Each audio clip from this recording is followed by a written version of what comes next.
اللي انا عملته في نفسي ده؟ انا لو حد شافني هتبقى فضيحه استاهل عليها القتل. اعمل ايه؟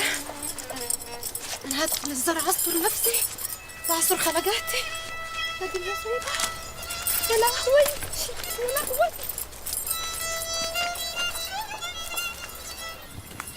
يا مرك يا نسمه يا مرك يا مرك.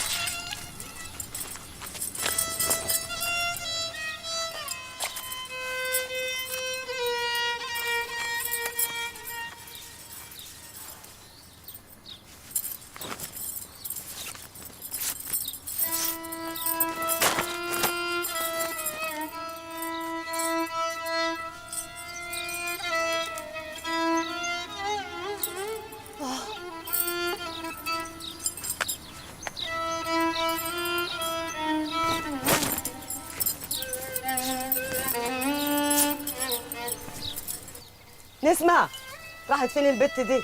رحتي انت يا بت واه شوف البت ده حتى ما غسلتش الخضار. دي مصيبه. لبسي. انت يا بت يا نسمي. ايوه يما جايالك طلعلك اهو. صوتها جاي من الناحيه دي.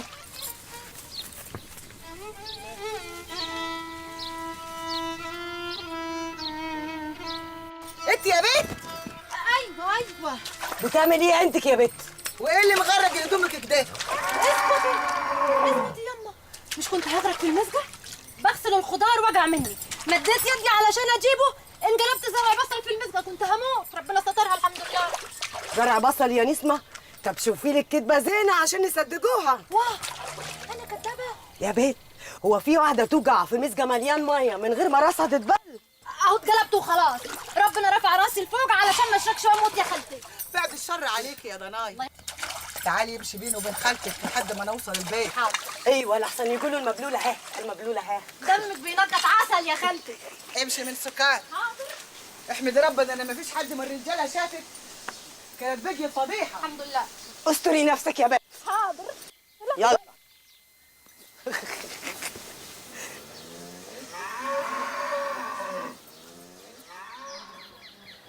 السلام عليكم يا رجاله. عليكم السلام ورحمة الله وبركاته. ايه اللي معاكوا ده؟ ده خير كتير من ارض عمك حسان، روح خد نصيبك. كل ده من ارض عمي حسان؟ ده كتير قوي، واحنا اتفقنا معاه نشتغل في الارض وناخد حقنا. وما خفتوش من كبيركم همام؟ لا حول ولا قوة الا بالله. يعني لا يرحم ولا يخلي رحمة ربنا تنزل، خليه يعمل ما بدال. السلام عليكم. وعليكم السلام ورحمة الله وبركاته. سلام. يا ما انا شمتان فيك يا همام يا ولد البنداري. كده منهم بروحهم كأن العيلة ملهاش كبير.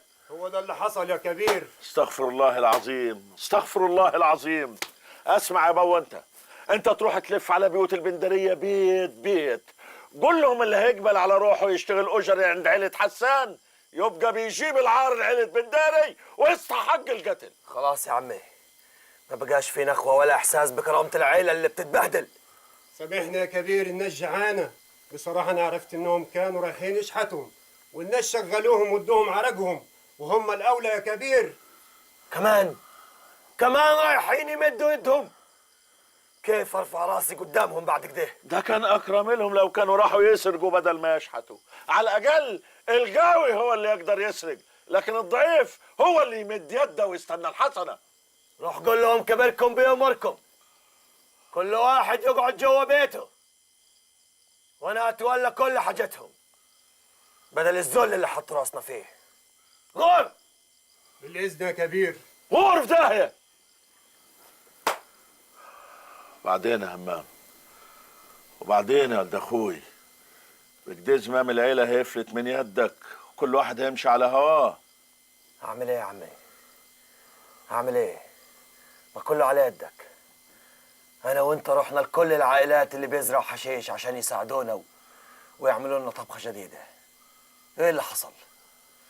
محدش فيهم رضي يساعدنا. حتى عيله عمران لما شرعوا لنا واحد من عندهم، ايه اللي حصل؟ ضحك علينا وخد فلوس مننا قد كده، وفي الاخر طلعت الحشيشه حطب. الحشيشه طلعت حطب. طب بقول لك ايه، ما بلاش من الحشيش ونزرع وافيون. اوه يا عمي، احنا مش حمل عراك مع عائلة سمان. وبعدين سوق الافيون اقل بكتير من سوق الحشيش، يعني هنزرع الزرعة وبعد كده نبقى ندلل عليها، والخالطة صعبة قوي. خلاص يبقى نحط يدنا على خدنا زي الولاية ونصبر يا حسان يبعت لنا شوالين غلة صدقة زي باقي عيلتنا.